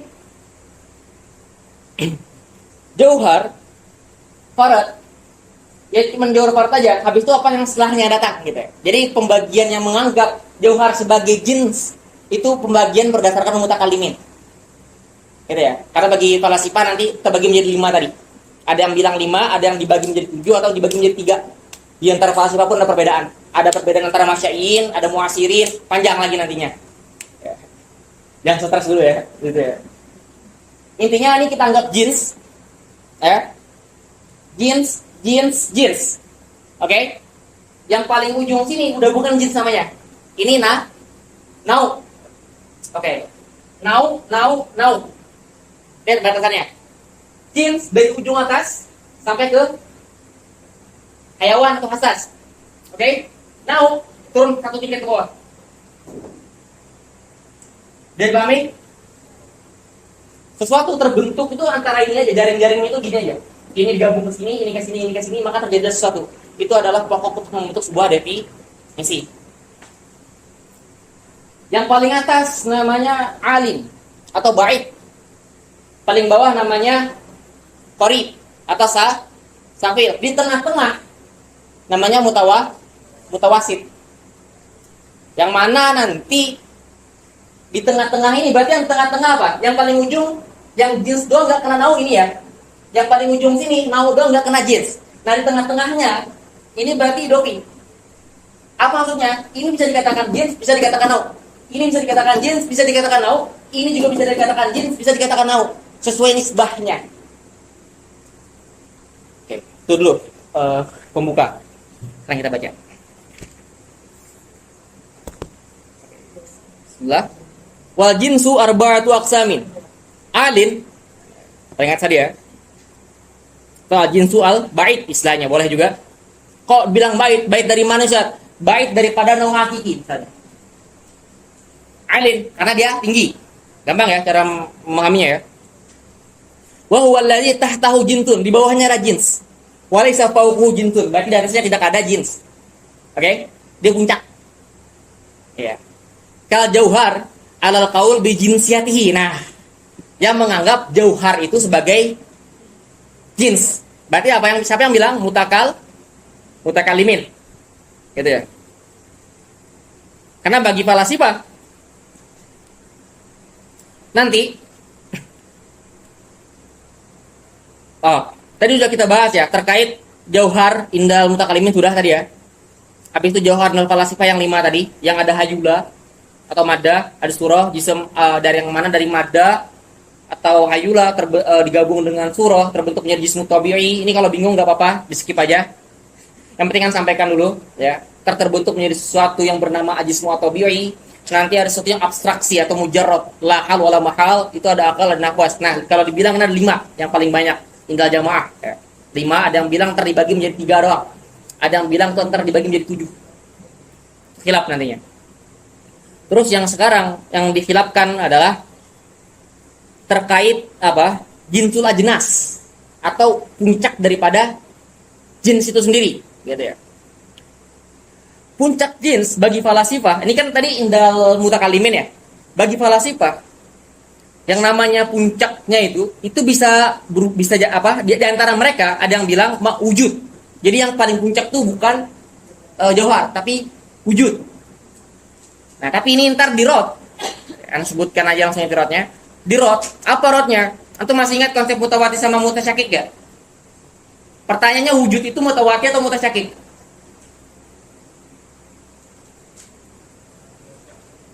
Mutawati atau mutasyakik?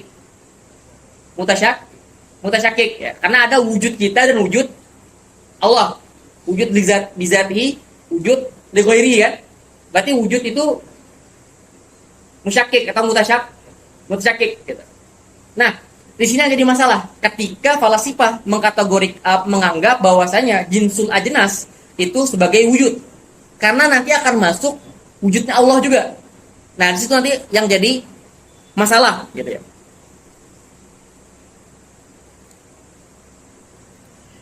Yang kedua ada yang bilang yang namanya jinsul aliyah itu dua. Berarti gak cuma jauhar aja, tapi dibarengi sama arotnya. Pendapat kedua di antara falasifah. Pendapat ketiga ada yang bilang 4. Jauhar, kam, kaif, sama mudof. Kalau ini gak paham, gak apa, skip. Yang sampaikan dulu aja. Supaya nanti antum kalau sudah belajar makhluk akan butuh ini. Pendapat yang berapa berarti? Keempat ya. Pendapat keempat ada yang bilang asyroh. Nah, asyroh ini berarti apa? Yang paling banyak, yang indal muhak kikin. Berarti nanti jinsul ajnas. Nah, itu nanti pembahasan antum di makulat. Yang 10 itu dikatakan al ajnas al liyah. Yang 10. Nah, itulah nanti di indal muhak kikin. Maka itu dibahas dalam satu ilmu khusus yang namanya makulat. Yang mana makulat itu sendiri merupakan bagian daripada ilmu hikmah atau ilmu filsafat. Oke, jadi ada perbedaan pendapat tadi ya terkait jinsul ajnas tadi. Oke, wa mutawassitun. Gak apa, jangan dibawa pusing yang terkait ini tadi. Karena habisnya akan ada yang lebih pusing lagi. Wa mutawassitun.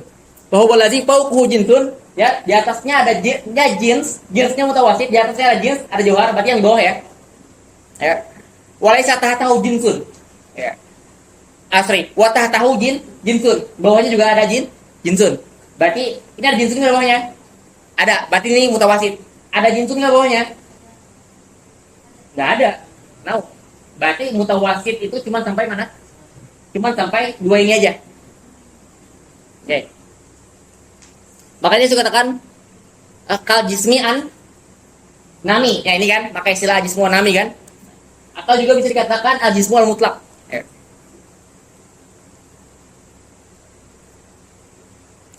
Wasafilun wa huwa allazi fawquhu jinsun. Di atasnya ada jins, walaisa tahtahu jins. Berarti yang mana?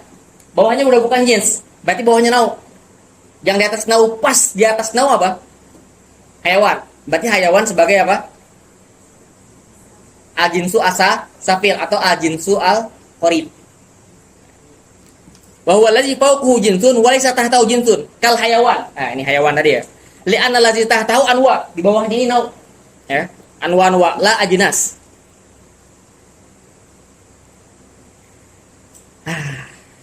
Ya, ini yang jarang dibahas juga munfaridun ini. Kalau yang udah belajar sulam kayaknya belum belajar munfarid ya.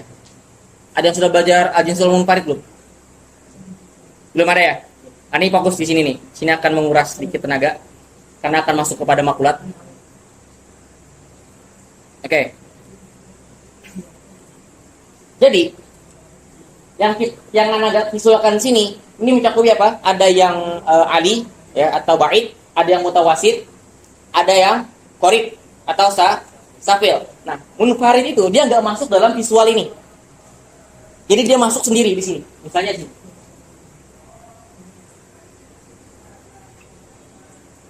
Jadi dia nggak masuk ke dalam golongan ini. Ini namanya munfarid. Menyendiri. Artinya dia nggak akan masuk dalam kategori yang sudah ana visualisasikan di sini gitu. Wa huwa allazi fawquhu jinsun wa laisa tahtahu jinsun. Fawquhu jinsun Jadi misalnya di sini ada jins di bawah walaisa tahu jinsun. Nah, sini ntar ada khilaf ya. Khilafnya di sini apa? Qalu walam yujad lahu misal. Ya, ini katakan tidak ada misal. Tapi yang mutafak nih ya, ini syarih pendapatnya yang qaulu itu pendapat mutafak alaih. Nah, ini indal jamaah ada yang mengatakan contoh munfarid adalah al-aqlu. Ini namanya ada al-aqlu. Nah, di bawahnya ini ada akal 1, akal 2, akal 3, akal 4, 5, 6. Ana mencari literasi dalam bahasa Inggris gak dapat untuk yang akal, tapi untuk akhlak ada. Ana barusan banget sebelum kesini Ana baca Emanation Theory by Plotinus. Jadi sebenarnya teori akal al-uqul al-asyraf yang kita pelajari di mantik itu mungkin di makulat itu yang penggagasnya ada namanya Plotinus. Itu bapak dari zaman Neoplatonisme. Ya, karena dia berasal dari zaman Helenisme. Maksudnya apa? Orang yang berada pada abad ketiga Masehi. Enak ya? Plato itu 3 sebelum Masehi. Neoplatonisme 3 setelah Masehi. Nah, bapak dari Neoplatonisme namanya Plotinus. Nah, ini yang menggagas pertama kali konsep al-uqul al-asyraf. Nah, jadi ada yang mengatakan contoh munfarid itu kayak al-uqul al-asyraf ini. Nah, sekarang antum perhatikan yang tengah, yang terakhir, yang bisa kita jelaskan hari ini. Gak apa ya, agak tembus sedikit ya. Karena agak panjang juga ini.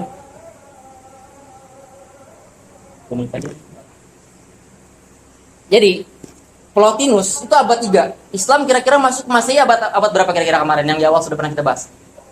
Abad 6 sampai abad 7-an lah ya. Sekitar abad 6 abad 7 gitu lah ya. Nah, berarti 3 abad sebelumnya sudah ada yang mengatakan bahwasanya segala sesuatu berasal dari yang satu. Istilah Plotinusnya apa namanya? The One. The One. Jadi tidak istilahnya The One, tapi kalau kita sederhana aja, kita tulis Allah. Nah, ini mungkin di makulat sendiri pun akan dilewati mungkin aja ya. Karena di makulat kalau di kitab-kitab tadi pembahasan ukul kayak gini agak belimet banget. Kayak sekarang Ana mencoba untuk menyederhanakan. Kalau ada proyektor enak banget sebenarnya. Ingat nih konsepnya konsepnya Plotinus ya. Ini ntar dibatalkan. Nah, ini dibatalkan. Ingat. Tapi kita pelajari untuk mengetahui kenapa akal itu dimasukkan dalam kategori jinsun munfarid. Jadi, segala sesuatu itu berasal daripada Allah. Yang mana? Nah, dari sini nanti muncul namanya al-aqlu al-awal. Ingat yang ke bawahnya al-aqlu, al-uqul. Nah, dari Allah ini muncul namanya al-aqlu al-awal. Oke? Dari akal awal ini Allah itu sifatnya wajib ya. Berarti dia sudurnya dengan apa? Sudurnya wajib. Artinya Allah itu ada, itu sudah harus ada yang namanya sesuatu yang muncul daripadanya. Namanya as-sudur bil illah. Ini kausalitas di sini. Berarti ada Allah, ini kausalitasnya ini. Harus ada ini. Sedangkan akidah kita nggak gitu ya. Allah tuh khaliq walaupun tidak ada menciptakan. Tapi kausalitas enggak. Kalau kausalitas ada khaliq, ada makhluk, ada khaliq. Oke, ini kausalitas seperti ini. Jadi ada Allah bagi mereka. Harus ada namanya akal satu. Jadi Allah tuh nggak langsung tiba-tiba menciptakan segala sesuatu enggak. Jadi Allah tuh bagi mereka dia menciptakan namanya akal satu, bukan menciptakan malah kausalitas. Karena beda namanya menciptakan dan kausa. Kalau kausalitas itu dia ada dengan sendirinya, gitu. Gak mungkin nggak ada. Kalau menciptakan bukan boleh nggak ada ya. Dari yang akal satu ini, secara wajib dia akan memiliki dampak atau taksir kepada akal kedua. Sekaligus dia akan memberikan dampak secara mungkin kepada namanya al-falaq at-tasi'. Ini cara bacanya ya. Agak belimat, makanya fokus yang bilang lihat papan tulis, dengerin sambil lihat papan tulis. Dari akal satu, secara taksir wajib, dia akan menyebabkan akal kedua. Sekaligus menyebabkan taksir bil imkan kepada falaq at-tasi'. dari akal dua yang wajib tadi akan menyebabkan taksir dengan wajib juga kepada akal ketiga, sekaligus menyebabkan taksir diinginkan kepada akal ke-8. Bisa baca sekarang? Sampai seterusnya, menyebabkan secara wajib ke bawah, secara mungkin ke atas. Ini cara membacanya ya. Oke, sampai akhirnya ke 10. Dari 10 akal 10 namanya al-aqwal fa'al. Pernah dengar ya? Ada al-aqwal fa'il atau al-aqwal mudabbir. Yang nanti akan muncul anasil arba'ah. 4 elemen. Ya, 4 elemen, darinya akan muncul makhlukot kita-kita. Jadi prosesnya kayak gini. Nah, ini kalau untuk perhatikan ke atas, ini namanya planet-planet. Nah, bagi pemahaman mereka yang namanya arash, itu yang ini, al-aflaq atasi. Ini arash Allah nih. Jadi ketika atasinya ada, ketika ada akal awal. Al-akal awal memberikan taksir pada akal sani secara wujub memberikan taksir kepada falak atasi yaitu arash secara mungkin, karena mungkin aja, gak wajib, gak harus. Oke. Yang kenapa namanya kursi? Oke. Habis itu setelahnya yang ketujuh namanya Zahl atau Saturnus. Langsung aja ya, langsung kisahnya ya. 7 Saturnus, ke-6 Jupiter,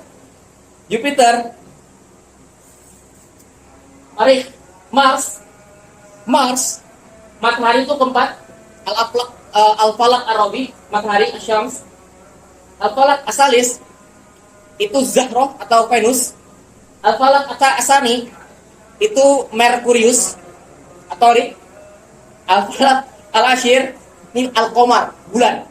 Yang mana nanti dari Ashir dan al-falak al-ashir yang itu qamar dan al-ashir al-aqul faya akan menyebabkan anasil arba'ah, yang dari anasil arba'ah akan terbentuk segala kreasi di dunia. Paham ya prosesnya? Ini konsep yang dibawakan oleh Plotinus. Tadi anak mati-matian bacanya juga, karena bahasa Inggris tuh sedikit inilah, apalagi kan bahasanya akademisi banget. Semoga dipahami ya. Kalau nggak paham, karena ini pelajaran makulat yang mana orang belajar makulat aja kadang ini dilewati gitu. Semoga bermanfaat lah bagi teman-teman yang belum belajar dan yang sudah belajar makulat. Kemungkinan akan lewatin. Banyak banget di makulat yang mana ini langsung lewati, karena emang ribet banget teorinya. Ini penggagasnya apa? Plotinus, diikuti sama Al-Farabi dan Ibnu Sina. Apa?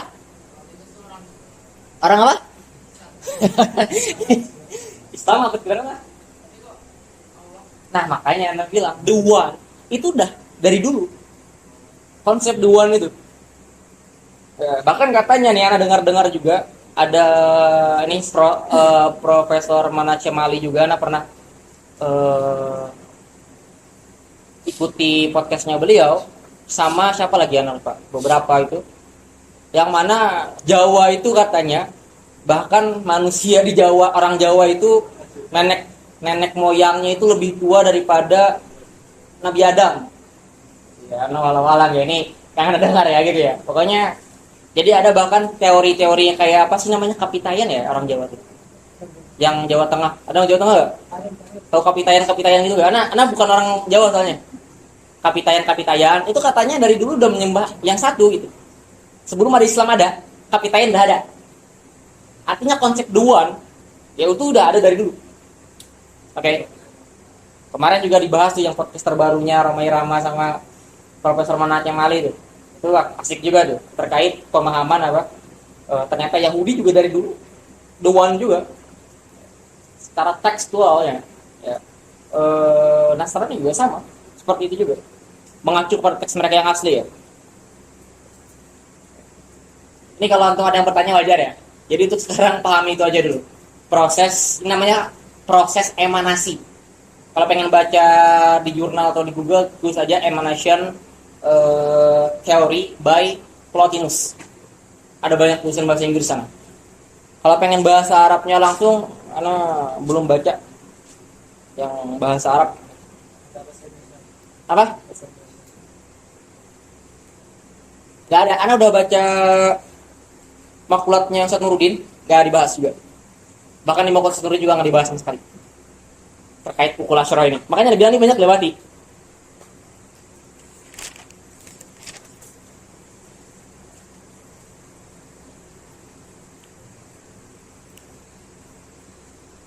Nah, sebentar. Oh, udah ada cara. Ya, sebentar.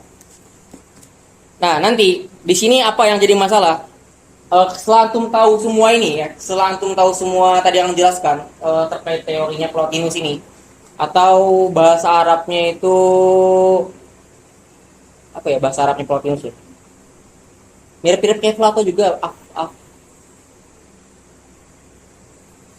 afliut, apa ya? Ntar akan cari lah ya.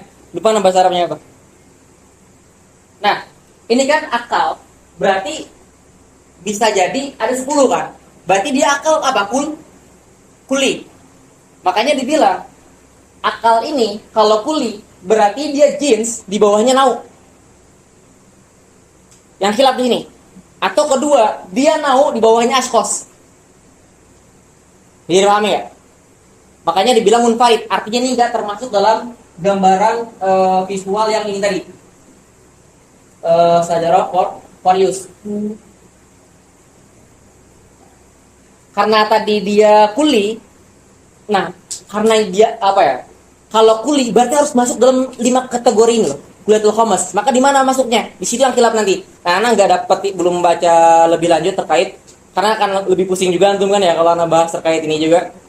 Terkait intinya ada perbedaan yang sampai ujungnya itu adalah apakah akal ini jins munfarid ataukah nauun munfarid. Kalau yang bilang dia jins munfarid berarti di bawahnya apa? Nauun awal, nau sani, nau salis sampai akhir.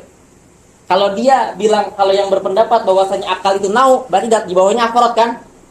Fardun individual 1, individual 2, berarti gitu-gitu ya. Itu perbedaannya sampai sana aja yang perlu antum ketahui dulu. Nah, itu panjang ya. Terakhir insyaallah itu. Tadi niatnya mau langsung lanjutin loh sampai jins sama pasal, sampai nau. Kayaknya udah cukup menguras otak ya karena gabungan makulat.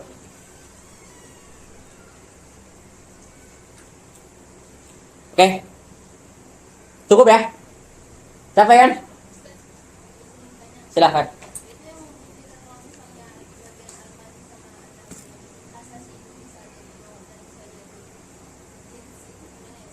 Ini hasar akli namanya. Hasar akli. Ini kan pembahasan filsafat sebenarnya. Cuman dimasukkan ke dalam mantik. Makanya ada namanya Al-Mutahhar, dia juga memberikan tanggapan terkait sebenarnya namanya pembahasan kuliat itu pembahasan filsafat. Tapi ini kan dibutuhkan dasar-dasar filsafat untuk apa, memahami konsep terkait takrifat itu sendiri gitu. Konsep dari konsep itu sendiri. Jadi ini hasar akli sebenarnya. Kalau antum perhatikan, kalau ada kata goir itu pasti nggak ada yang lain ya. Antum bisa membedakan kan ya? Yang ini kemarin apa sih namanya, mutanakid, nakidon.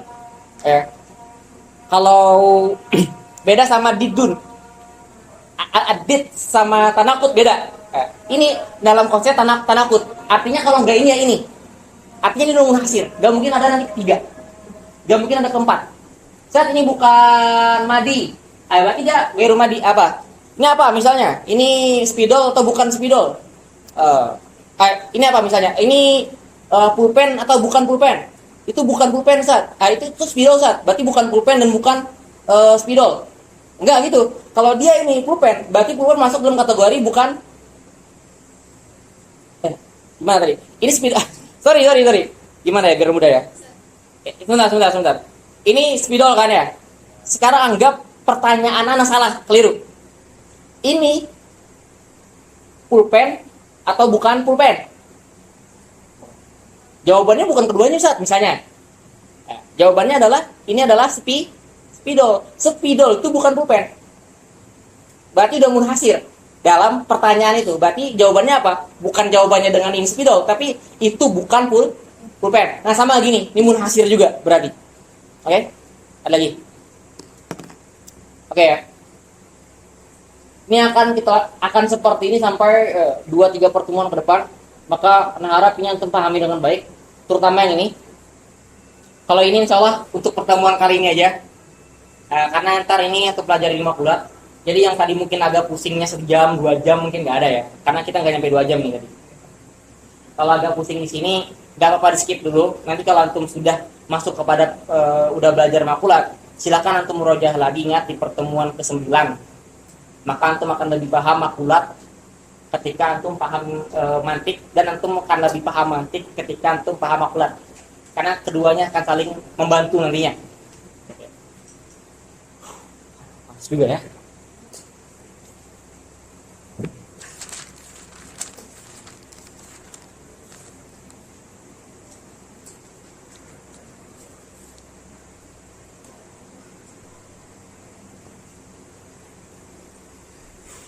Oke. Ada pertanyaan dulu terkait mantik? Gak ada ya? Udah capek? Jangan nyerah ya, ini yang agak berat. Anda tahu ini agak materinya agak hari ini. Menurut Anda ya, menurut Anda hari ini lebih berat daripada sebelumnya. Karena Anda campur-campur dengan makulat sedikit. Jadi wajar aja. Jangan sampai ntar ke depannya tuh misal. Kalau Anda ikut pertemuan sebelumnya secara lengkap, insya Allah gampang. Oke. Oh ini, aksen ya. Kemarin siapa yang terakhir? Banat atau Banat? Yang terakhir kemarin pertama kali siapa? Banat dulu aja. Satu orang kasih Banat. Oke, bismillahirrahmanirrahim. Nafa'anallahu bihi wa biulumihi fid dharaini. Amin.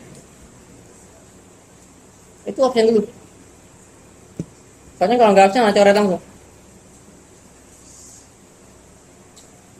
Ya, tadi gak bilang. Request ke Banat itu. Sana langsung. Ya udahlah. Oke. Bismillahirrahmanirrahim. Nafa'anallahu bihi wa biulumihi fid dharaini. Amin.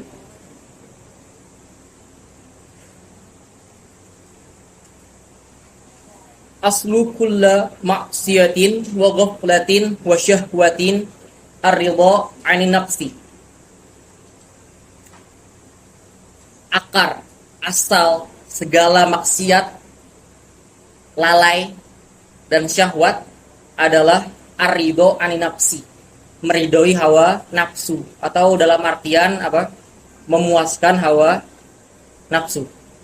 Artinya antum berbuat maksiat, lalai, apalagi menurut syahwat dan lain-lain, itu karena antum apa? Mengikuti hawa nafsu. Wa aslu kulli ta'atin wa yaqazatin wa iffatin wa huwa adamur ridha minka anha. Sebab atau akar daripada segala ketaatan antum-antum kita semua ini, yaqazah, sadar, iffah, sifat sopan, akhlak kita dan lain-lain, itu kenapa? Adamur ridha minka, adalah ketidakridhoan kamu anha, apa? Anin nafsi. Berarti kita tidak ridho dengan apa yang diinginkan hawa nafsu, yang mana ketidakridhoan kita kepada hawa nafsu tersebut menyebabkan ketaatan kita. Antum pengen sholat tahajud itu, nafsunya pengen tidur ya, artinya antum mengekang hawa nafsu nggak? Ketika antum mengekang hawa nafsu berarti antum melakukan taat. Antum mengikuti hawa nafsu, pengen tidur lagi misalnya, berarti apa? Ridho anin nafsi, melakukan ghaflah atau syahwat di sana ya, soalnya dalam kasus tahajud. Wali antas haba jahilan la yardo an nafsi khairun laka, ya. Min antas haba aliman yardo an nafsi. Kamu menemani atau mempersahabati orang jahil, yang mana yang jahil itu la yardo an nafsi. Kamu berteman sama orang-orang yang mana itu tidak ridho dengan hawa nafsunya, artinya dia bisa mengekang hawa nafsu, itu lebih baik daripada antum berteman dengan orang pinter, alim, tapi alimnya dia tidak bisa menahan hawa nafsu. Nah, ini yang menarik sini. Fa ayu ilmin li alimin yardu an nafsi. Ilmu apa yang pantas disematkan kepada seorang alim yang mana alim tersebut mau menuruti hawa nafsu? Kok bisa gitu? Orang alim mengikuti hawa nafsu. Berarti alimnya ilmu apa? Paham ya? Wa ayyu jahlin li jahilin la yardo an nafsihi. Orang bodoh seperti apa? Kebodohan seperti apa yang layak disematkan kepada orang bodoh, yang mana orang bodoh tersebut dia mampu menahan hawa nafsu. Kok bisa orang yang menahan hawa nafsu dibilang bodoh? Ini sebenarnya kata-katanya sangat menyihir. Jadi kalau untuk mendengar istilah mending berteman sama orang jahil aja, ya kan ya? Yang mana orang jahil itu tidak membawa kita kepada maksiatan kan? Sebenarnya kita salah membilang sebenarnya dia bukan orang jahil, karena nggak layak orang yang mampu menahan hawa nafsu dikatakan jahil, daripada orang yang misalnya berteman kepada orang yang pintar tapi dia tidak bisa menahan hawa nafsu. Dia orang pintar, antum punya teman nih pintar, mumtaznya dia mengajak antum kepada maksiatan. Banyak sekali tempat maksiat sini ya, yang tahu-tahu aja itu. Maka antum atas dasar apa menyematkan kata alim kepada dia? Jadi ketika antum mampu berteman, intinya satu, hawa nafsu. Mampu menahan benar, tidak mampu menahan salah, sekalipun alim. Ini Syekh Yusri memberikan syarat bahwasanya segala penyakit hati itu masdarnya satu, ar-ridho an-nafsi. Jadi asal dari segala penyakit hati cuma satu, yaitu adalah ridho tidak ridhonya kita kepada hawa nafsu, nurut enggak nurutnya kita kepada hawa nafsu. Itu masdar daripada penyakit hati. Ini panjang sebenarnya di sini. Intinya ada beberapa tingkatan nafsu. Setiap manusia memiliki nafsu dan bertingkat-tingkat. Yang paling rendah, yang paling berbahaya namanya nafsu an-nafsu al-ammarah bisu.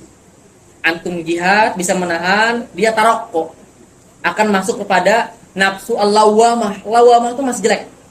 Lawamah artinya apa? Tercela kan? Dari ammarah bisu ke lawamah.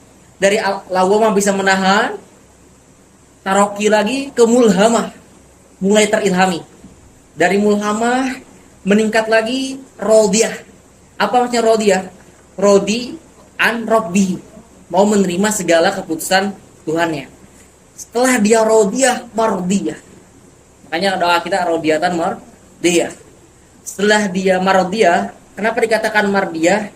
Karena Allah ridho kepadanya. Kenapa Allah ridho kepadanya? Karena dia rodiyah. Ketika sudah sampai kepada tahap mardiyah, maka disematkan kepada dia apa? Mutmain. Nah, itu tahap-tahap atau fase-fase. Tapi untuk bisa meningkat dari fase yang terburuk meningkat ke yang lebih baik, sebenarnya satu jawabannya, hawa nafsu. Orang yang banyak maksiat, cobaannya beda. Dia mampu menahan maksiat, naik tingkatannya. Orang yang sudah mulai sedikit maksiatnya, bisa menahan, naik lagi.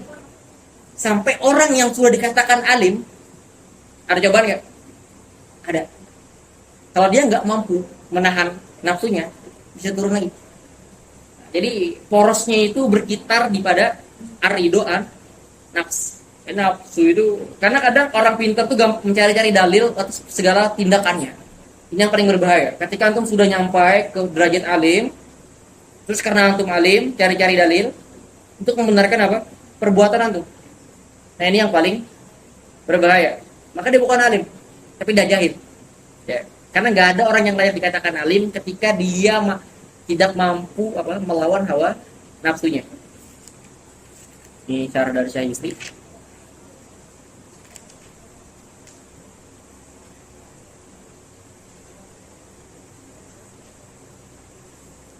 Oke, itu aja mungkin pelajaran kita hari ini. Semoga bermanfaat. Syukurna ala kulli hikmah. Assalamualaikum warahmatullahi wabarakatuh.